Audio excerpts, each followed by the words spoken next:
Hi friends, అందరూ ఎలా ఉన్నారు? మీరంతా క్షేమంగా ఉండాలని కోరుకుంటూ ఈరోజు ఒక గుండెలు పిండేసే, వెన్నులో వణుకు పుట్టించే సరికొత్త రియల్ హారర్ ఎక్స్పీరియన్స్తో మీ ముందుకు వచ్చాను. మీరు మా ఛానల్ని ఆదరిస్తున్న తీరు, మీరు పెట్టే కామెంట్లు మాకు ఎంతో ఉత్సాహాన్నిస్తున్నాయి. ఇక ఆలస్యం చేయకుండా ఈరోజు మనం ఆ భయంకరమైన చీకటి సామ్రాజ్యంలోకి అడుగు పెడదాం. నేను చాలామంది లారీ డ్రైవర్లను కలిశాను. వాళ్లకి ఎదురైన భయంకరమైన అనుభవాలు, కళ్ల ముందు జరిగిన మరణాలు, అర్థం కాని శక్తులు, ఇవన్నీ మనలో చాలామందికి తెలియదు. అవి కేవలం కథలు కాదు, కళ్ల ముందు జరిగిన వాస్తవాలు. ఈరోజు నేను చెప్పబోయే కథ కూడా అలాంటిదే. విశాఖపట్నం దాటాక ఒరిస్సా బార్డర్ వైపు వెళ్లే మార్గంలో జరిగిన ఒక భయంకరమైన సంఘటన ఇది. ఈ కథ మీకు నచ్చితే దయచేసి ఒక లైక్ కొట్టండి. మీ స్నేహితులు, కుటుంబ సభ్యులతో పంచుకోండి. మీ అభిప్రాయాలను కామెంట్లలో తెలియజేయండి. మీ మద్దతు ఉంటేనే ఇలాంటి మరిన్ని కథలను మీ ముందుకు తీసుకురాగలను. ఇక ఆలస్యం చేయకుండా కథలోకి వెళ్ళిపోదాం. ఆకాశమంతా నల్లటి మేఘాలతో నిండి ఉంది. అది వర్షాకాలం చివరి రోజులు కావచ్చు, లేదా ఇంకా చెప్పాలంటే ప్రకృతిలో ఏదో తెలియని మార్పు మొదలవుతున్న రోజులనిపించింది. విశాఖపట్నం దాటి ఒరిస్సా బార్డర్ వైపు వెళ్లే ఆ రోడ్డు ఇరువైపులా దట్టమైన అడవితో కప్పబడి ఒక పెద్ద నల్లటి పాములా మెలికలు తిరుగుతూ కనిపించేది. అప్పుడప్పుడు మెరుపులు మెరిసినప్పుడు ఆ అడవి చెట్ల నీడలు భయంకరమైన ఆకృతుల్లా రోడ్డు మీద నాట్యం చేస్తున్నట్టు అనిపించేది. ఆ నిశ్శబ్ద వాతావరణంలో లారీ ఇంజిన్ శబ్దం తప్ప మరేదీ వినపడటం లేదు. చెట్ల ఆకులు కూడా కదలకుండా గాలి ఆడనట్టు ఒక భీకరమైన ప్రశాంతత ఆవరించి ఉంది.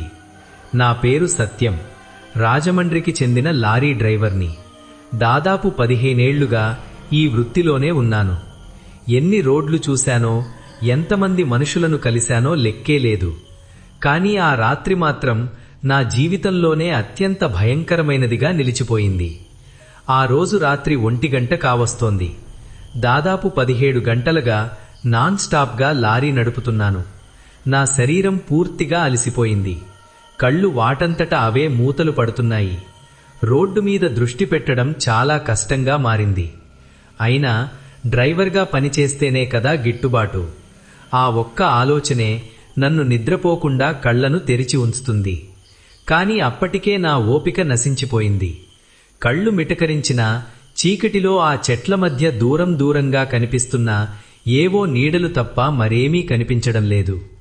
చుట్టూ ఉన్న ఆ దట్టమైన అడవి చీకటిలో పూర్తిగా కరిగిపోయినట్టు ఉంది. నక్షత్రాలు కనిపించని ఆ రాత్రి చంద్రుడు కూడా మేఘాల చాటున దాక్కున్నాడు. కారు చీకటి అంటే ఇదేనేమో అనిపించింది. రోడ్డు పక్కన ఆపడానికి సరైన స్థలం కోసం చూశాను. సాధారణంగా ఇలాంటి నిర్మనుష్య ప్రదేశాల్లో లారీ ఆపడానికి డ్రైవర్లు సాహసించరు. ఎందుకంటే దొంగల భయం, లేదా అంతకు మించి తెలియని భయం. కానీ ఆ క్షణంలో నాకు ఏ భయమూ లేదు. నిద్రలేమి మత్తులో ఉన్న నాకు నా శరీరం విశ్రాంతి కోరుతుంది తప్ప మరేమీ కాదు. అందుకే ఒక చిన్న ఖాళీ ప్రదేశం కనిపించగానే బండిని నెమ్మదిగా రోడ్డు పక్కకు తీసుకువచ్చి ఆపేశాను. ఇంజన్ ఆపగానే ఆ నిశ్శబ్దం మరింత భయంకరంగా నా చెవులను తొలిచేసింది.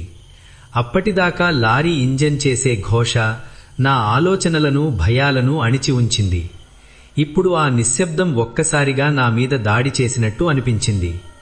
బయట వర్షం పడకపోయినా గాలిలో ఏదో తెలియని తడిదనం స్పష్టంగా తెలుస్తోంది. ఒక చల్లని తేమ ముఖం మీద పడి చిన్నపాటి వణుకు పుట్టించింది. అది మామూలు గాలి కాదు, ఏదో తెలియని బరువు, అదృశ్యమైన శక్తుల ఉనికిని మోసుకొచ్చినట్టు ఉంది. లారీ ఆపిన తర్వాత కరెంటంతా పోయిన ఒక పాడుబడ్డ ఇంట్లో ఉన్నట్టు అనిపించింది నాకు. సీటు వెనకాలే ఉన్న చిన్న బెర్తులో పడుకోవడానికి ప్రయత్నించాను. సీటును కొంచెం వెనక్కి జరిపి మెల్లగా వెనక్కి జారుకున్నాను. డ్రైవర్ సీటు పక్కనే ఉన్న కిటికీ అద్దాన్ని కొద్దిగా తెరిచి ఉంచాను, స్వచ్ఛమైన గాలి కోసం. నా శరీరం బరువుగా, కాళ్ళు చేతులు లాగుతున్నట్టు ఉన్నాయి. నిద్రలేమి, అలసట కలగలిపి నన్ను పూర్తిగా చుట్టుముట్టాయి. కళ్ళు మూసుకుంటే చాలు, వెంటనే నిద్రలోకి జారుకుంటానని నాకు తెలుసు. అయినప్పటికీ మనసులో ఏదో తెలియని అలజడి. ఇలాంటి నిర్మనుష్య ప్రదేశంలో ఒంటరిగా పడుకోవడం నాకు చాలా కొత్త. సాధారణంగా మా క్లీనర్ మురళి ఎప్పుడూ నాతోనే ఉంటాడు. కానీ ఈసారి వాడు 20 కిలోమీటర్లు వెనక ఉన్న ఒక దాబా దగ్గరే భోజనం చేసి అక్కడే పడుకున్నాడు. ఈ ఆలోచన వచ్చిన క్షణమే నా మనసులో చిన్నపాటి బెంగ మొదలైంది. మురళి లేకుండా ఇలా ఒంటరిగా అడవి మధ్యలో ఉండటం ఒక 10 నిమిషాల పాటు నన్ను నిద్రపోనివ్వలేదు. వాడు చిన్నపిల్లాడు, వాడి గురించి నాకే ఎక్కువ బాధ్యత. అందుకే వాణ్ణక్కడ సురక్షితంగా పడుకోబెట్టి వచ్చాను. ఇంకేమీ ఆలోచించకుండా కళ్ళు మూసుకున్నాను. నాకు తెలుసు, 1 నిమిషంలో నేను గాఢ నిద్రలోకి జారుకుంటానని. ఆ రాత్రి ఆ అడవి మధ్యలో నా అలసట అన్ని భయాలను మించిపోయింది. చుట్టూ ఉన్న చీకటి, నిశ్శబ్దం, ఆ గాలిలోని తేమ ఇవన్నీ నాలో ఏదో తెలియని ఆందోళనను రేకెత్తించినా నిద్ర నన్ను తన కౌగిలిలోకి లాగేసుకుంది. అంతే, కొన్ని క్షణాల్లో నేను గాఢ నిద్రలోకి జారిపోయాను. గాఢ నిద్రలో ఉన్న నాకు దూరం నుండి ఎవరో నా పేరు పెట్టి పిలుస్తున్నట్టు వినిపించింది. మొదట్లో అదొక కలలా అనిపించింది. నా చెవుల్లో ఎవరో గుసగుసలాడుతున్నట్టు చాలా దూరంగా సన్నగా వినిపించింది. సత్యం, సత్యం ఉస్తాద్. ఆ పిలుపులో ఏదో తెలియని ఆర్ద్రత, అలవాటైన స్వరమే అయినా అందులో ఒక వింతైన మార్పు కనిపించింది. నేను కళ్ళు తెరవడానికి ప్రయత్నించాను, కానీ నిద్ర నా కళ్లను బలంగా మూసి ఉంచింది. నా శరీరం కూడా కదలనట్టు, ఒక పరుపు మీద నన్ను ఎవరో బంధించినట్టు అనిపించింది. మళ్లీ ఆ పిలుపు మరింత దగ్గరగా, కొంచెం గట్టిగా వినిపించింది. సత్యం, సత్యం ఉస్తాద్, నిద్రలేవయ్యా. ఈసారి ఆ పిలుపులో ఆతృత స్పష్టంగా వినిపించింది. నాకు అర్థం కావడం లేదు. నా మనసులో ఇది నిజమా కలా అని ఒక పెద్ద యుద్ధం జరుగుతోంది. నా మెదడు అలసటతో మసకబారి ఉన్నా ఆ పిలుపులోని అలవాటైన ధ్వని నాలో ఏదో తెలియని స్పందనను కలిగించింది. అది నా మురళీ గొంతే అనిపించింది. కానీ వాడక్కడ ఎలా ఉంటాడు? వాడు దాబా దగ్గరే పడుకున్నాడు కదా. ఈ ఆలోచనలు నా మెదడులో మళ్లీ మెరవడం మొదలుపెట్టాయి. వర్షం లేకపోయినా వాడు పూర్తిగా తడిసిపోయి ఉన్నాడు. వాడి బట్టలు తడిసి ఒంటికి అతుక్కుని ఉన్నాయి. వాడి జుట్టు కూడా తడిసి ముఖం మీద పడుతోంది. చీకట్లో కూడా వాడి ముఖం మీద నీటి చుక్కలు స్పష్టంగా కనిపించాయి. వాడి కళ్ళు అలసటతో లేదా ఇంకేదో కారణంతో కొంచెం ఎర్రగా ఉన్నాయి. వాడి ముఖం మీద ఒక వింతైన నవ్వు. అది స్నేహితపూర్వకంగా లేదు, మరేదో వింతైన భావాన్ని కలిగిస్తోంది. వాడి నిలబడే తీరులో కూడా ఏదో అసాధారణం కనిపించింది. సాధారణంగా మురళి ఎప్పుడూ ఉత్సాహంగా ఉంటాడు, కాని ఇప్పుడు వాడు చాలా నెమ్మదిగా ఒక రోబోలా నిలబడి ఉన్నాడు. అద్దం మీద తన వేళ్లతో గీకుతూ వాడు నెమ్మదిగా కాని స్పష్టంగా మాట్లాడాడు. ఆ మాటలు నా చెవుల్లో ఒక వింతైన ప్రతిధ్వనిని సృష్టించాయి. ఉస్తాద్, కిందుకురా, అడవిలో మంచి చేపలు దొరికాయి, ఇప్పుడే వండుకున్నాం, అందరం కలిసి తిందాంరా అన్నాడు. వాడి మాటలు వింటుంటే నాకు నోరూరింది. నిజంగానే నా కడుపులో ఆకలి ఒక్కసారిగా తిరుగుబాటు చేసింది. లారీ నడిపి అలసిపోయి ఉన్న నాకు వేడివేడి చేపల కూర అన్నది ఒక అమృతం లాంటిది. అడవి చేపల రుచి నాకు బాగా తెలుసు. అవి చాలా అరుదుగా దొరుకుతాయి. నా నోట్లో నీళ్లూరాయి. అడుగు కింద పెట్టబోయాను. నా కాళ్లు వాటంతటా అవే కదలడానికి సిద్ధమయ్యాయి. కాని సరిగ్గా అప్పుడే నా మెదడులో మెరుపులా ఒక ఆలోచన మెరిసింది. ఒక చల్లని అనుమానం నా వెన్నులో వణుకు పుట్టించింది. మురళి ఇక్కడ ఎలా ఉంటాడు? వాడు 20 కిలోమీటర్ల వెనక ఉన్న దాబా దగ్గరే భోజనం చేసి అక్కడే పడుకున్నాడు కదా. ఈ ఆలోచన నాలో ఉన్న నిద్రమత్తుని పూర్తిగా పోగొట్టేసింది. నా భయం పూర్తిగా పెరిగిపోయింది. ఇది మామూలు విషయం కాదు. నా గుండె వేగం ఒక్కసారిగా రెట్టింపైంది. నా గుండె చప్పుడు నా చెవుల్లో గట్టిగా వినిపించడం మొదలుపెట్టింది. బయట ఉన్నవాడి వైపు అనుమానంగా చూశాను. వాడి ముఖంలో అదే నవ్వు, అదే వింతైన ప్రశాంతత. కాని ఇప్పుడు ఆ ప్రశాంతత నాకు భయంకరంగా అనిపించింది. వాడి కళ్లలో ఏదో తెలియని మెరుపు. అది మనిషి కళ్ళులా లేవు. అవి జీవం లేని నిర్జీవమైన చూపులు. నేను వాణ్ణి చాలా జాగ్రత్తగా ప్రతి కదలికను గమనిస్తూ చూశాను. వాడి బట్టలు, వాడి శరీర రంగు, వాడి ముఖ కవళికలు అన్నీ మురళివే. కాని ఏదో తెలియని తేడా. అది నాకు అర్థం కావడం లేదు. నా శరీరం చెమట పడ్డడం మొదలైంది. నా చేతులు వణకడం మొదలైంది. వాడు గ్లాస్ కిందకు దించమని సైగ చేస్తున్నాడు. వాడి వేళ్లు కిటికీ అద్దం మీద రాస్తూ లోపలికి రమ్మన్నట్టు చూస్తున్నాడు. వాడు నవ్వుతున్నాడు, కాని ఆ నవ్వులో మనిషితనం లేదు. అదొక వికృతమైన బలవంతపు నవ్వు. ఆ నవ్వు నా గుండెల్లో ఒక భయంకరమైన శబ్దాన్ని సృష్టించింది. ఆ క్షణమే నాకు నిజంగానే అనిపించింది, ఇది మురళీ కాదని, ఇది మనిషి కాదు. నా జీవితంలో ఇంత భయం ఎప్పుడూ చూడలేదు. నా ప్రాణం నా చేతుల్లో లేదనిపించింది. నేను కదలలేకపోయాను. నా కళ్ళు వాడి మీద నుంచి పక్కకు తీయలేకపోయాను. నా శరీరం పూర్తిగా స్తంభించిపోయింది. వాడు తన చెయ్యి లోపలికి పెట్టి నా భుజాన్ని పట్టుకున్నాడు. కిటికీ అద్దం కొద్దిగా తెరిచి ఉంచడం వల్ల వాడి చెయ్యి లోపలికి రావడం సులువుగా అయింది. నా భుజం మీద వాడి చెయ్యి పడగానే, అమ్మో, వాడి చేతులు మంచుగడ్డలా చల్లగా ఉన్నాయి, అచ్చం శవంలా. ఆ చల్లదనం నా శరీరాన్ని చీల్చుకుంటూ వెళ్ళింది. నా నరాల్లో రక్తం గడ్డకట్టినట్టనిపించింది. ఆ స్పర్శ నన్ను మంచు కొండల్లో పడేసినట్టనిపించింది. ఆ క్షణమే నా గుండె వేగం 10 రెట్లు పెరిగింది. నా ఊపిరి ఆగిపోయినట్టనిపించింది. రా ఉస్తాద్, తిందూగాని రా అంటూ వాడు నన్ను బయటకు లాగడానికి ప్రయత్నిస్తున్నాడు. వాడి గొంతులో ఏదో తెలియని వణుకు, ఒక భయంకరమైన శక్తి కనిపించింది. వాడి కళ్ళు మెల్లగా ఎర్రగా మారుతున్నాయి. ఆ కళ్ళు అగ్నిగోళాల్లా మండుతున్నట్టున్నాయి. అవి కోపంతో, క్రూరత్వంతో నిండిన కళ్ళు. ఆ కళ్లను చూసిన క్షణమే నాకర్థమైపోయింది, అది మురళీ కాదని, ఈ అడవిలో తిరిగే ఏదో దుష్టశక్తి అని. ఆ నిమిషం నా మెదడులో ఉన్న ప్రతి సందేహం పటాపంచలైపోయింది. అది కేవలం ఒక పిశాచి, ఒక ఆత్మ, లేదా మరేదో తెలియని భయంకరమైన శక్తి. నా ప్రాణాలు అరచేతిలో పెట్టుకున్నాను. నా శరీరం వణుకుతోంది, కానీ నా మెదడు మాత్రం చురుకుగా పనిచేయడం మొదలుపెట్టింది. వాడి చేతిని విదిలించడానికి ప్రయత్నించాను. వాడి పట్టు చాలా బలంగా ఉంది. ఒక మనిషి అంత బలంగా పట్టుకోవడం అసాధ్యం. నా చేతుల్లో ఉన్న శక్తినంతా కూడదీసుకుని వాడి చేతిని బలంగా విదిలించాను. ఒక్క క్షణం వాడు పట్టు సడలించాడు. ఆ క్షణాన్ని అదునుగా తీసుకుని వెంటనే డోర్ లాక్ చేశాను. ఆ లాక్ వేసే శబ్దం ఆ క్షణంలో నాకొక విజయోత్సవంలా అనిపించింది. కాని భయం మాత్రం ఒక్క క్షణం కూడా తగ్గలేదు. వణుకుతున్న చేతులతో కీ వైపు చూశాను. నా చేతులు వణుకుతున్నాయి. కీహోల్లో కీ పెట్టడం చాలా కష్టంగా మారింది. అయినా నేను ఎంత కష్టమైనా ఆ కీని హోల్లో పెట్టి తిప్పడానికి ప్రయత్నించాను. 1-2 సార్లు తప్పుగా పెట్టినా మూడోసారి సరిగ్గా దాన్ని గుచ్చి బలవంతంగా తిప్పాను. ఇంజిన్ ఒక్కసారిగా గర్జించింది. ఆ శబ్దం ఆ అడవి నిశ్శబ్దాన్ని బద్దలు కొట్టింది. లారీ ఇంజిన్ స్టార్ట్ అయిన క్షణమే నాలో చిన్నపాటి ధైర్యం వచ్చింది. బండి గేర్లో వేసి యాక్సిలరేటర్ మీద కాలు పెట్టి నొక్కాను. లారీ ఒక్కసారిగా ముందుకు కదిలింది.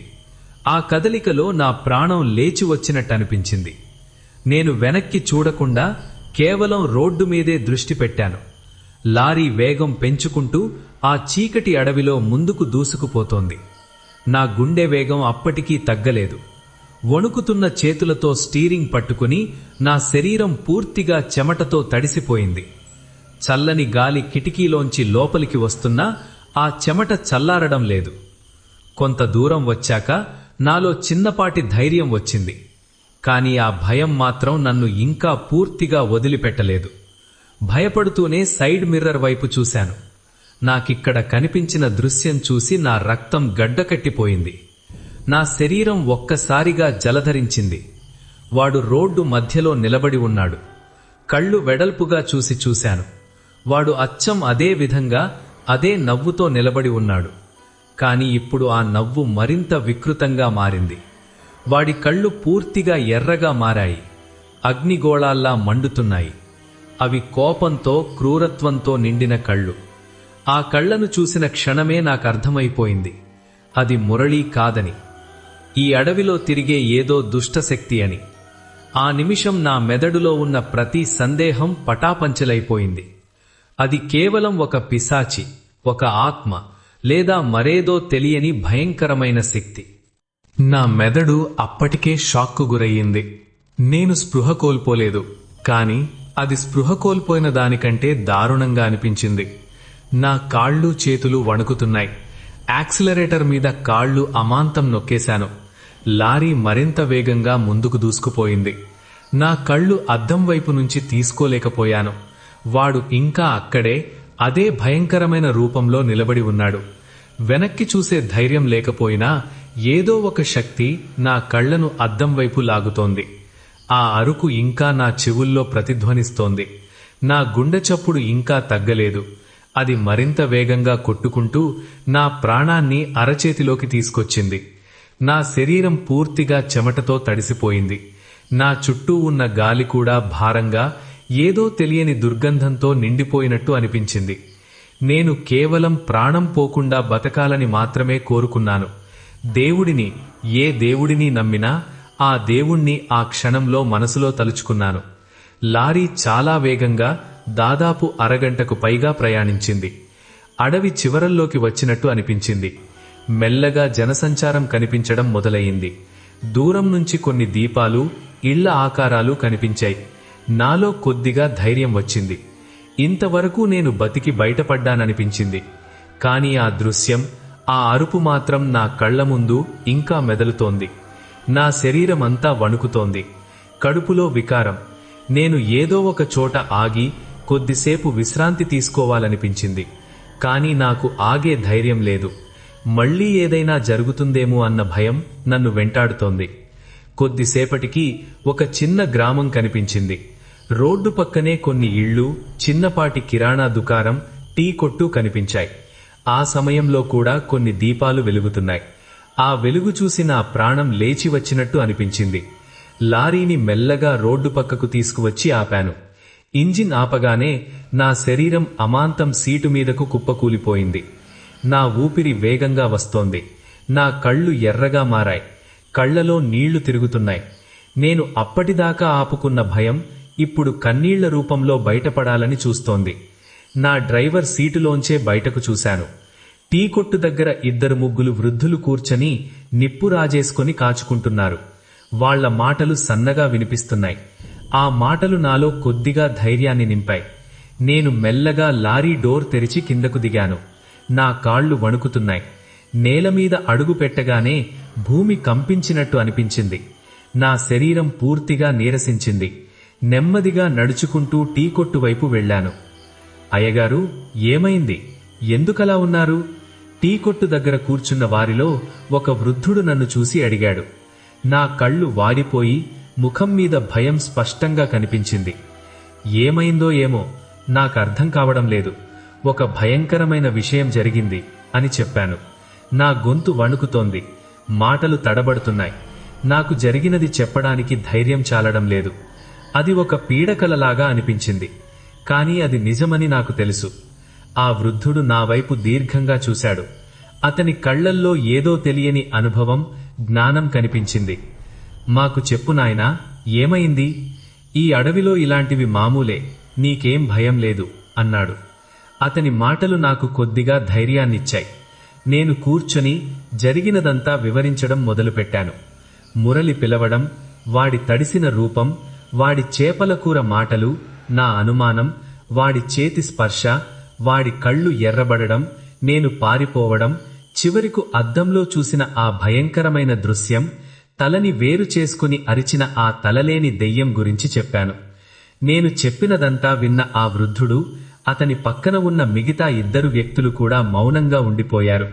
వారి ముఖాల్లో భయం, ఆశ్చర్యం కలగలిపి కనిపించాయి. టీ కొట్టు యజమాని నాకొక వేడి టీ ఇచ్చాడు. ఆ వేడి టీ నా వణుకుతున్న చేతులకు కొద్దిగా ఊరటనిచ్చింది. నువ్వు నిజంగా అదృష్టవంతుడివి నాయనా అన్నాడు. అతని మాటల్లో ఒక తీవ్రమైన అర్థముంది. ఆ బార్డర్ ప్రాంతంలో ఇలాగే డ్రైవర్లను ఆత్మీయుల రూపంలో పిలిచి చంపేసే తలలేని దయ్యం తిరుగుతుందని పాత డ్రైవర్లు చెప్పే మాటలు గుర్తొచ్చాయి. ఇది దశాబ్దాల నాటి కథ. మా తాత ముప్పాతల కాలం నుండి వింటున్నాం. తలలేని దెయ్యమా? నేను ఆశ్చర్యపోయాను. నాలో భయం మరింత పెరిగింది. అవును నాయనా, దానికంటూ ఒక కథ ఉంది. చాలా కాలం క్రితం ఈ అడవి మధ్యలో ఒక రాజు ఉండేవాడు. అతడు చాలా క్రూరమైనవాడు. తన రాజ్యంలోని ప్రజలను చిత్రహింసలు పెట్టి చంపేవాడు. ఒకసారి ఒక పేదవాడిని ఎలాంటి తప్పు చెయ్యకుండా పట్టుకొని ప్రజలందరి ముందు తల నరికేశాడంట. ఆ పేదవాడి ఆత్మ ఆ రాజు మీద పగ తీర్చుకోవాలని తన శరీరాన్ని వదిలి వెళ్ళలేదంట. తన తల లేకుండానే ఆ ఆత్మ ఈ అడవిలో తిరుగుతూ తనని మోసం చేసిన వారిని, లేదా ఎవరైతే బలహీనంగా అలసటతో ఉంటారో వారిని తన వైపు ఆకర్షించి వారి ప్రాణాలు తీస్తుందంట. మరి మురళి రూపంలో ఎందుకు వచ్చింది? నేనడిగాను. నా గొంతులో ఇంకా వణుకు ఉంది. అది దాని మాయ నాయనా. ఎవరైతే తమ ఆప్తుల గురించి ఆలోచిస్తూ ఉంటారో వారి రూపంలోనే వచ్చి మోసం చేస్తుంది.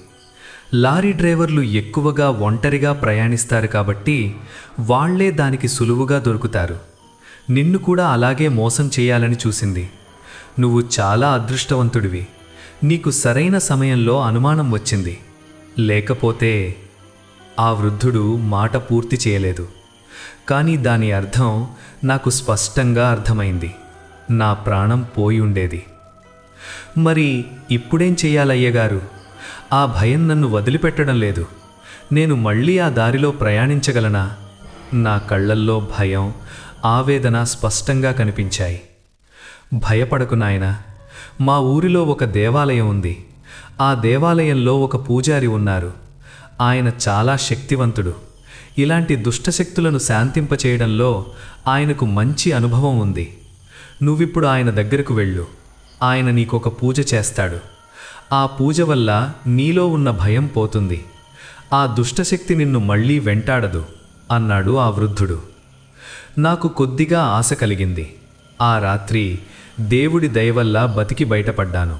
ఇప్పుడు ఈ పూజ వల్ల నాకు శాంతి లభిస్తే బాగుంటుందనిపించింది. నేను వెంటనే బయలుదేరి ఆ వృద్ధుడి చెప్పిన దేవాలయం వైపు వెళ్ళాను. అది చిన్న దేవాలయం, శివుడి దేవాలయం. రాత్రిపూట కూడా దీపాలు వెలుగుతున్నాయి. ఆ వృద్ధుడు ఫోన్ చేసి చెప్పాడేమో, పూజారి గారు నా కోసం ఎదురు చూస్తున్నారు. ఆయన ఒక 60 ఏళ్ల వృద్ధుడు. పొడవైన జుట్టు, నుదుట విభూది రేఖలు, ప్రశాంతమైన ముఖంతో కనిపించాడు. ఆయన కళ్ళల్లో ఒక తేజస్సు ఉంది. రా నాయనా, లోపలికి రా అని ఆయన నన్ను ప్రేమగా ఆహ్వానించారు. నేను ఆయన ముందు కూర్చొని జరిగినదంతా మళ్ళీ చెప్పాను. నా కథ విన్న తర్వాత ఆయన నెమ్మదిగా కళ్ళు మూసుకొని ఏదో ధ్యానం చేసినట్టు కనిపించాడు. కొద్దిసేపటి తర్వాత కళ్ళు తెరిచి, నిజంగానే భయంకరమైన అనుభవం నాయనా. ఆ తలలేని దెయ్యం చాలా శక్తివంతమైనది. కానీ భయపడకు, పరమేశ్వరుడి అనుగ్రహంతో నిన్ను కాపాడతాను అన్నాడు. ఆయన నన్ను పూజగదిలోకి తీసుకెళ్లాడు. ఆ గదిలో అప్పటికే ఒక చిన్న అగ్నిగుండం సిద్ధం చేసి ఉంది. చుట్టూ కొబ్బరికాయలు, పసుపు, కుంకుమ, పూలు, పవిత్రమైన గంగాజలం, కొన్ని రకాల ధాన్యాలు, ఆయుధాలుగా కనిపించే శూలాలు, కత్తులు, కొన్ని తెలియని మూలికలు ఉన్నాయి. ఆయన నన్ను అగ్నిగుండం ముందు కూర్చోబెట్టాడు. నా చుట్టూ పవిత్రమైన మంత్రాలతో ఒక చక్రం గీశాడు. ఆ చక్రం లోపల కూర్చోమని చెప్పాడు. నా మనసులో ఉన్న భయమంతా మళ్ళీ ఒక్కసారిగా పెరిగింది. ఈ పూజ ఎలా ఉంటుందో, ఏమి జరుగుతుందో అనిపించింది. నా చుట్టూ ఉన్న ఆ గదిలో ధూపం సువాసన, పురాతనమైన దేవాలయాల వాసన కలగలిపి ఒక వింతైన అనుభూతిని కలిగించింది. గోడల మీద చిత్రించి ఉన్న దేవతల బొమ్మలు, భయంకరమైన రాక్షసుల విగ్రహాలు నా మనసులో మరింత భయాన్ని నింపాయి. పూజారి గారు నెమ్మదిగా మంత్రాలు చదవడం మొదలుపెట్టారు. ఆయన గొంతు చాలా లోతుగా, శక్తివంతంగా వినిపించింది. మొదట్లో నెమ్మదిగా మొదలైన ఆ మంత్రాలు మెల్లమెల్లగా వేగం పుంజుకున్నాయి. ఆయన తన చేతిలో ఉన్న ఒక చిన్న గంటను మోగించడం మొదలుపెట్టాడు. ఆ గంట శబ్దం, మంత్రాల ధ్వని, అగ్నిగుండంలో కట్టెలు కాలిపోతున్న శబ్దం, ఇవన్నీ కలగలిపి ఒక భయంకరమైన వాతావరణాన్ని సృష్టించాయి.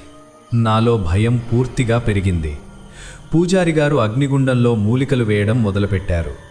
ఆ మూలికలు మండినప్పుడు ఒక రకమైన ఘాటైన వాసన గదంతా నిండిపోయింది. ఆ వాసన నా ఊపిరితిత్తుల్లోకి వెళ్ళి నాకు దగ్గు తెప్పించింది. నా కళ్ళు మండుతున్నాయి. ఆయన కళ్ళు మూసుకొని మరింత వేగంగా మంత్రాలు చదువుతున్నాడు. ఆయన ముఖం మీద చెమట పడుతోంది. ఆయన శరీరం మొత్తం వణుకుతోంది. ఆయనలో ఏదో తెలియని శక్తి ప్రవేశించినట్టు అనిపించింది. ఒక్కసారిగా ఆయన గొంతు మరింత బిగ్గరగా మారింది. ఆయన అరవడం మొదలుపెట్టాడు. దుష్టశక్తి, దూరంగా వెళ్ళు. ఈ మానవుణ్ణి వదిలిపెట్టు. శివుడి ఆజ్ఞ. దైవశక్తి ముందు నీవు నిలబడలేవు అంటూ ఆయన ఒక పెద్ద శూలాన్ని గాలిలోకి ఎత్తి ఏదో తెలియని శక్తిని ఆవాహన చేస్తున్నట్టు కనిపించాడు. ఆ క్షణంలో గదిలోని దీపాలు ఒక్కసారిగా ఆరిపోయాయి. అంతా కారు చీకటి. నా గుండె వేగం అమాంతం పెరిగింది. నాకు ఏం జరుగుతోందో అర్థం కాలేదు. నా చుట్టూ ఏదో తెలియని శక్తి తిరుగుతున్నట్టు అనిపించింది. నాకు ఊపిరి ఆడటం లేదు. కారు చీకటిలో కేవలం అగ్నిగుండంలో మండుతున్న నిప్పుల వెలుగు మాత్రమే కనిపించింది. ఆ నిప్పుల వెలుగులో పూజారి గారి ముఖం ఒక భయంకరమైన ఆకృతిలా కనిపించింది. ఆయన అరుపులు ఇంకా కొనసాగుతున్నాయి. నాకు స్పృహ కోల్పోతానేమో అనిపించింది. నా చెవుల్లో ఏదో తెలియని శబ్దం, ఒక గాలి సుడిగాలిలా తిరుగుతున్నట్టు, ఒక దెయ్యం నవ్వుతున్నట్టు వినిపించింది. నా శరీరం చల్లబడిపోతోంది, కానీ చెమట మాత్రం కారుతూనే ఉంది. అంతే. కొన్ని క్షణాల తర్వాత ఒక పెద్ద శబ్దం వినిపించింది. గదిలో ఏదో పగిలినట్టు అనిపించింది. నా కళ్ళు మూసుకుపోతున్నాయి. ఆ తర్వాత గదిలో మళ్ళీ దీపాలు వెలిగాయి.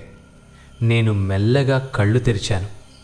పూజారి గారు అగ్నిగుండం ముందు అలసిపోయి కూర్చొని ఉన్నారు. ఆయన శరీరం వణుకుతోంది, కానీ ఆయన ముఖంలో ఒక ప్రశాంతత కనిపించింది. అయిపోయింది నాయన, ఆ దుష్ట శక్తిని తరిమి కొట్టాను. ఇక అది నిన్ను వెంటాడదు అని నెమ్మదిగా చెప్పారు. నాలో భయం పూర్తిగా తగ్గలేదు, కానీ ఒక రకమైన రిలీఫ్ లభించింది. నా శరీరం పూర్తిగా నీరసించిపోయింది. పూజారి గారు నాకు పవిత్రమైన విభూదిని నుదుట రాసి ఒక తాయెత్తునిచ్చారు.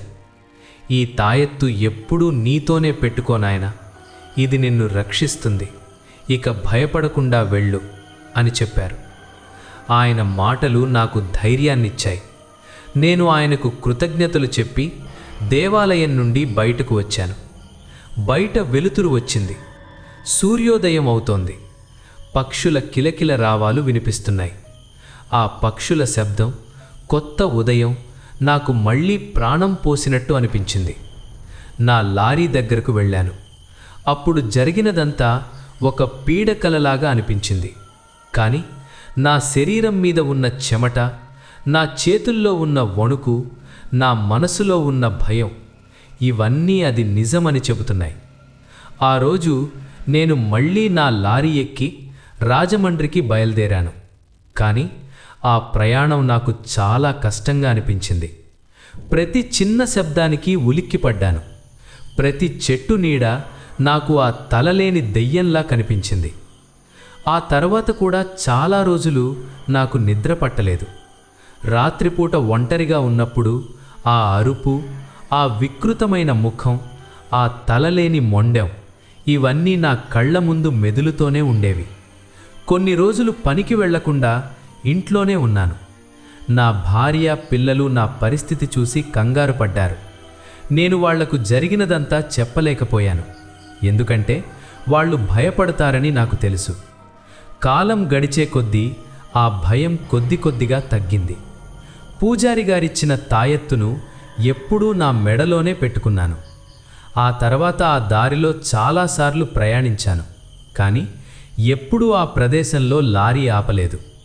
ఆ ప్రదేశాన్ని దాటి వెళ్ళేటప్పుడు నా గుండె వేగం పెరుగుతుంది. దేవుణ్ణి తలుచుకుంటాను. ఆ సంఘటన నా జీవితాన్ని పూర్తిగా మార్చేసింది. అంతకుముందు నేను దెయ్యాలు, భూతాలు అన్నవి కేవలం కథల్లో మాత్రమే ఉంటాయని నమ్మేవాణ్ణి. కానీ ఆ రాత్రి అవి నిజమని నాకు అర్థమైంది. కనిపించని శక్తులు మన చుట్టూ ఉంటాయని, అవి ఎప్పుడైనా మనపై దాడి చేయగలవని నాకు తెలిసింది. అది నా జీవితంలో ఒక చీకటి అధ్యాయం. కానీ ఆ చీకటి అధ్యాయం నాకు జీవితం విలువను, దైవశక్తిని నమ్మేలా చేసింది. ఇప్పటికీ ఆ సంఘటన గుర్తు చేసుకుంటే నా ఒళ్ళు జలధరిస్తుంది. ఆ తలలేని దెయ్యం నా మనసులో ఎప్పటికీ ఒక భయంకరమైన పీడకలగా మిగిలిపోతుంది. ఆ రాత్రి దేవుడి దయ వల్ల బతికి బయటపడ్డాను. ఈ కథ విన్న తర్వాత మీకు ఎలా అనిపించిందో కామెంట్లలో తెలియజేయండి. ఇలాంటి సంఘటనలు మీ జీవితంలోనూ లేదా మీకు తెలిసిన వారి జీవితంలోనూ ఏవైనా జరిగి ఉంటే వాటిని కూడా మాతో పంచుకోండి. మళ్ళీ రేపు రాత్రి 7 గంటలకు మరో సరికొత్త రియల్ హారర్ స్టోరీతో మీ ముందుకు వస్తాను. అంతవరకు సెలవు.